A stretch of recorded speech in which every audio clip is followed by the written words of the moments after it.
ship until those engines are pointing down so that it can land vertically using Raptor's thrust. And as you can see, even from the beginning of the program, we've designed Starship to land on Mars where there are no runways or other humans to help out. We also want rapid reusability, so we're doing... The vehicle is passing through 85 kilometers altitude. The flaps have control of the vehicle. Great news. Flaps have control of the vehicle. That's exactly what we want to hear for this flight test. Yeah. Again, we are going to be doing a propulsive landing instead of a more traditional, like parachutes. And we are expecting re-entry to begin here in just about a minute. Re-entry, an awesome view that we have here. Starship remains on a good entry trajectory. This is the same view that we had when we first returned from the coast phase. Again, this is looking at the side of one of the flags. It's incredible that literally at the bottom of this picture, we're basically looking through plasma, which is just absolutely mind-blowing. Wild, very wild.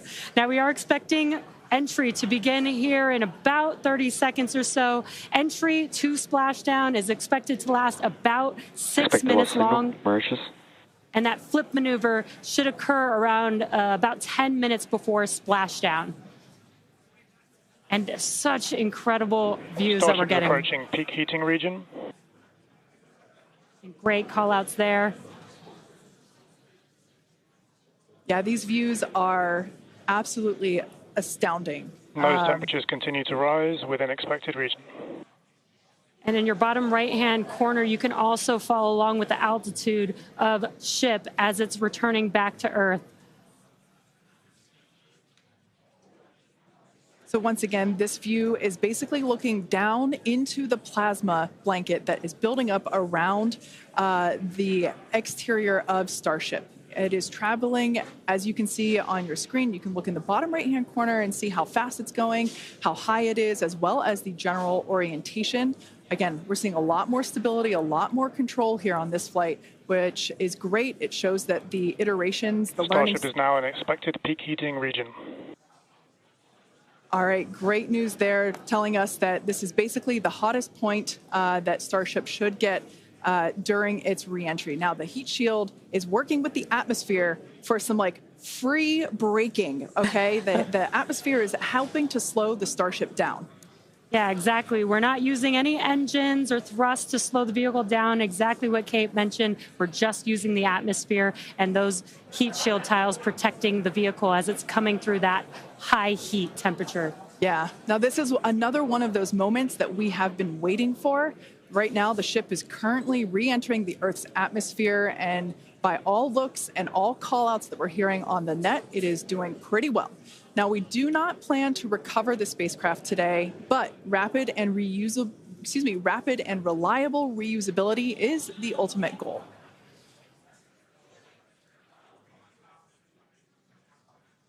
And just pausing to just take in this incredible new and different view that we're seeing. We did get a similar view in Flight 3, but again, the vehicle did lose a little bit of its control, attitude control, and this is a very stable view. This is great. This is exactly what we want, and we are hearing that we're getting expected call-outs. Mm-hmm. Absolutely. Starship is seeing half a G of acceleration, remains on a good entry trajectory. You know, it's incredible to look at this photo and wonder, wait, is it real? Is it frozen? You know, we can see so I was just going to say Those temperatures have stopped increasing. Oh, that is great news. The temperature is no longer building. But I was saying, we have a little bit of indication there. We can see that streaking occurs and tells us that this is indeed a true view. So once again, we are looking basically through the plasma that is building up around the exterior of the ship. And I still cannot get over that we are getting a live view of re-entry right now, live on your screen. Again, we've said this over and over, but all thanks to Starlink. We are able to use Starlink in space, which we're getting this incredible data. And not only just the data from the sensors, but getting live imagery of what is actually happening, which is great, which we've never been able to do live before. Right. Now, just a quick future outlook here. So in about let's see, at T plus about 1 hour and 2 minutes, we should hear a call out for entry transonic. That means that the ship is going near the speed of sound. And then about a minute after that, we'll hear another call out saying entry subsonic, meaning that the ship is going below the speed of sound. So these are all continued indications that the atmosphere, right, as the ship comes back down, it is getting through the more dense part of the atmosphere, and that atmosphere is helping to push against the vehicle, and those heat shields are protecting the vehicle during this high heat period.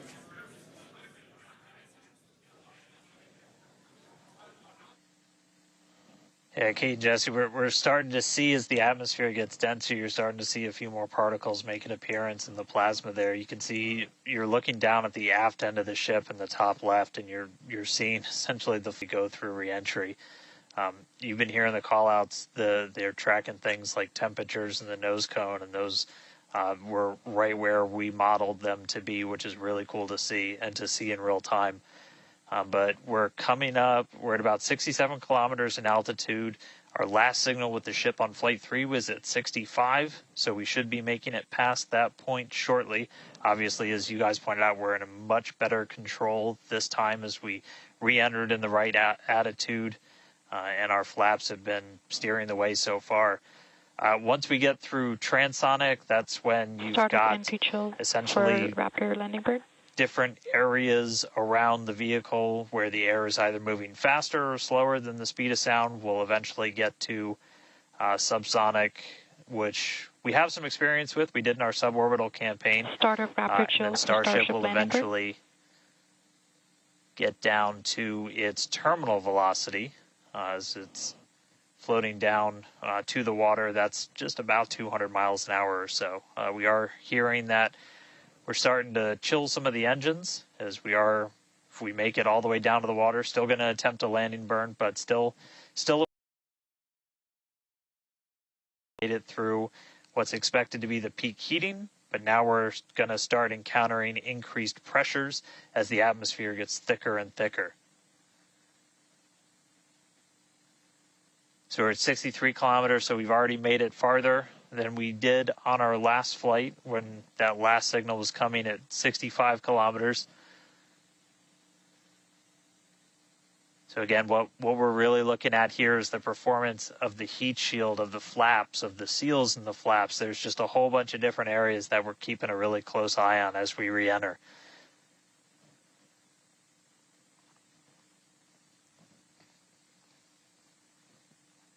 Starship remains on a good entry trajectory. And looking like we're still on a good trajectory. If you're seeing little camera moves, that's the flap moving as it continues to maintain the attitude of the vehicle as it re-enters. And I mean, not just camera views, but we've got sensors inside the ship. We've got those sensors down at the very aft end of the vehicle where we pointed out we had some intentionally missing tiles, where we've got some sensors looking at just how hot it's getting around there. We intentionally put those in essentially the least critical part of the heat shield, where if you had any kind of a breach, it wouldn't be great for reusability, but wouldn't be critical for actual making it through the reentry into the landing.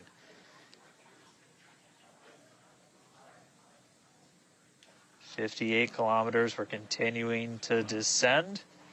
Again, right now we are over the Indian Ocean. We're actually getting closer and closer to that expected splashdown point, which is just to the off the northwest corner of Australia.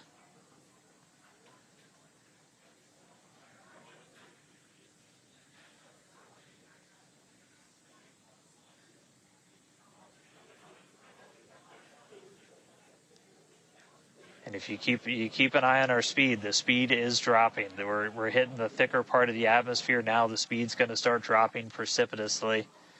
We're going to start getting to transonic pretty soon, and then after that we'll get into subsonic, where we're moving less than the speed of sound. But wow, what a light show so far!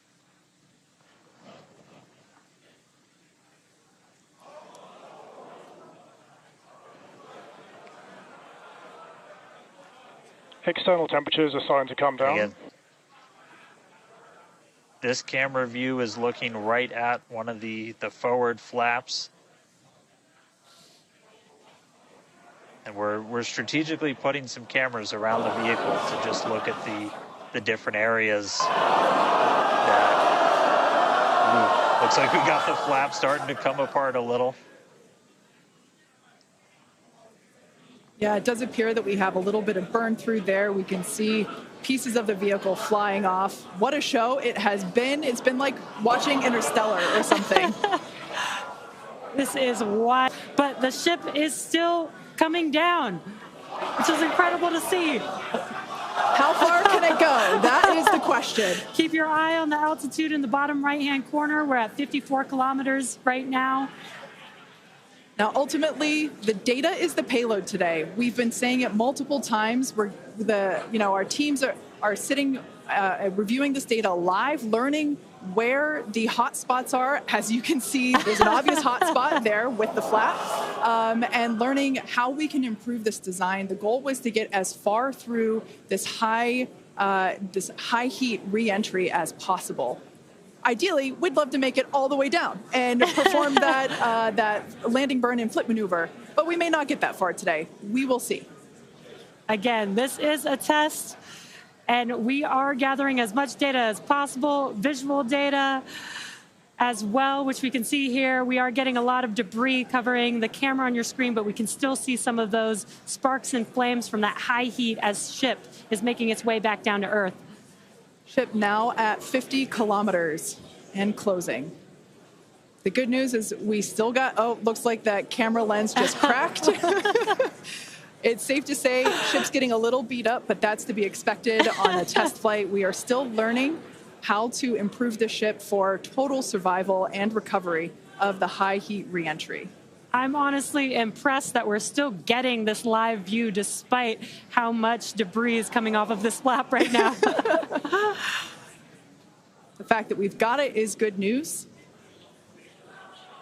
And I may have jinxed it. I apologize. Look at that. It's back. We are still going. And the teams here at SpaceX are excited, as you can tell by the cheering behind us. There's still a sizable crowd here at Mission Control Center, Hawthorne. A splashdown is expected in just about 4 minutes from now. And we're still moving. We still have live views. Starlink is doing an incredible job. Maximum entry dynamic pressure. External temperatures are dropping.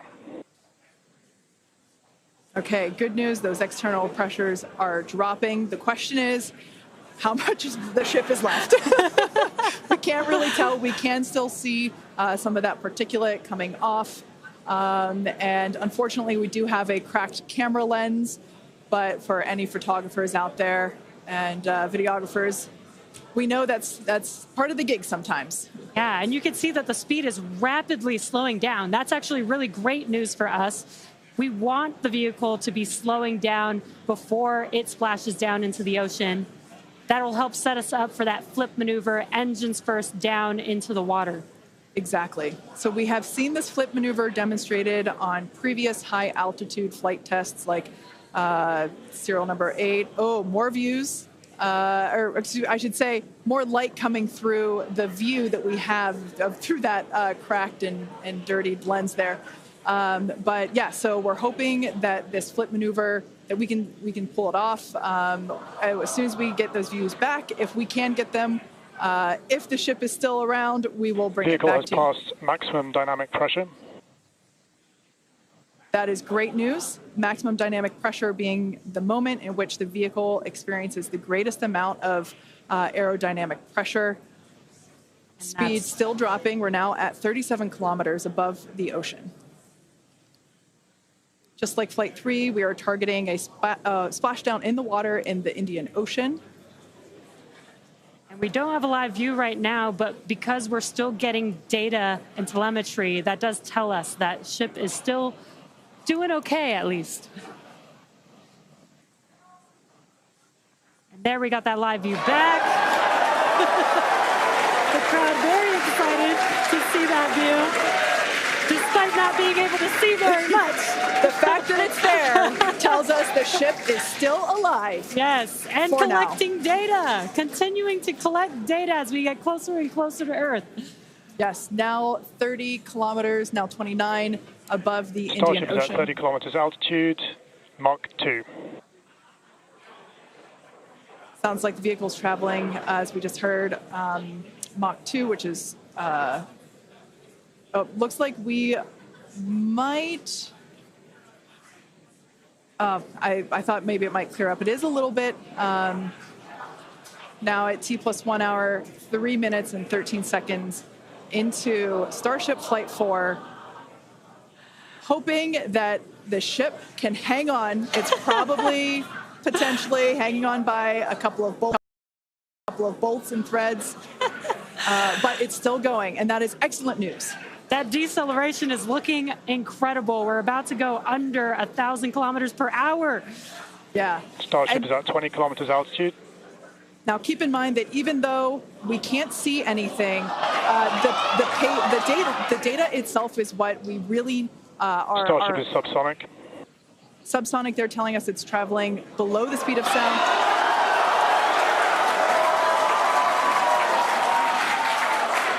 That movement means the flaps are actuating. I think we can see something. This is a nail biter. But we are, unfortunately, we can't see through the lens, but we're still getting the feed. Starship is now 11 kilometers over the ocean. All this data is incredibly important, even if, it breaks up right now. Okay, we can see that flap actuating through the glass. Starship is passing through 10 kilometers altitude. Okay, the next milestone will be initiation of the flip maneuver and landing burn. Keep an eye on the bottom right corner of your screen for those 3 center engines to relight. They will gimbal or angle so that the ship flips itself back up vertical and hopefully lands in a vertical position. And the crowd is very excited to get this view of that flap still maneuvering. Starship is passing through 5 kilometers altitude.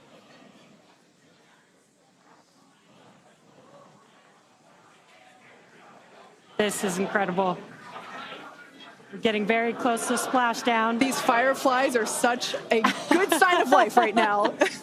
We wish we could see more, but we'll take it. Starship is at 2 kilometers altitude, terminal velocity.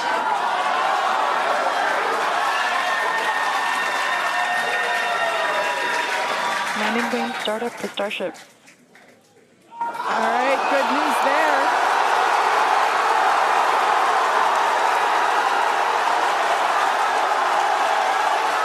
Nominal chamber pressure. Landing board startup.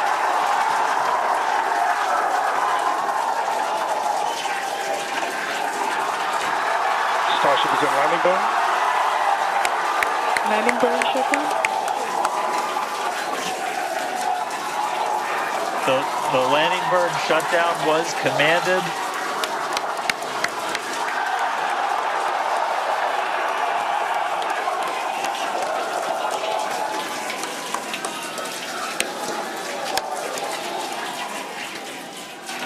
Wow. I mean, it was a little bit of use your imagination as you were going down with what we could actually see, but we were able to hear the ship did its landing burn. It sounded Starship like we might have got shutdown. 2 engines. And there's the final call for landing burn shutdown, but we'll go back through all the data, but we did get confirmation that a landing burn took place. Starship made it through re-entry and did its first ever landing burn. From South Texas to the other side of the Earth, Starship is in the water. What a day. What a day, guys. Yeah, that was absolutely incredible. We got views pretty much the whole way down. Analysis said it could do it. We weren't sure if it was going to be able to happen, but Starlink powered through, and we were able to get signal. We started to get some debris on the cameras and everything, but we were able to see it. So, I mean, what a day.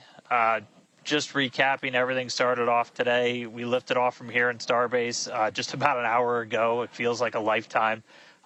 Successful super heavy ascent, boost back, and its own splashdown in the Gulf. Ship made it to space, kept its attitude. Successful re-entry through peak heating. We got to see it under flap control through the atmosphere, and we got call out of our first ever ship landing burn after a launch into space. So just really incredible.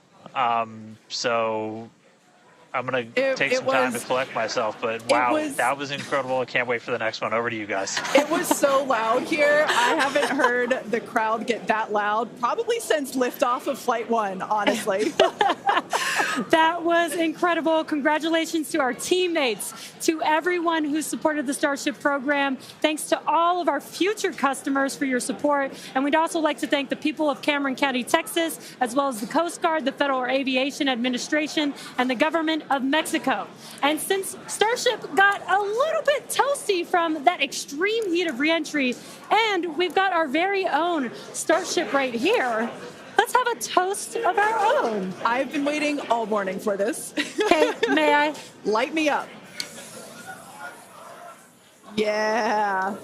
Just like Starship, I like this toasty. I'm keeping this.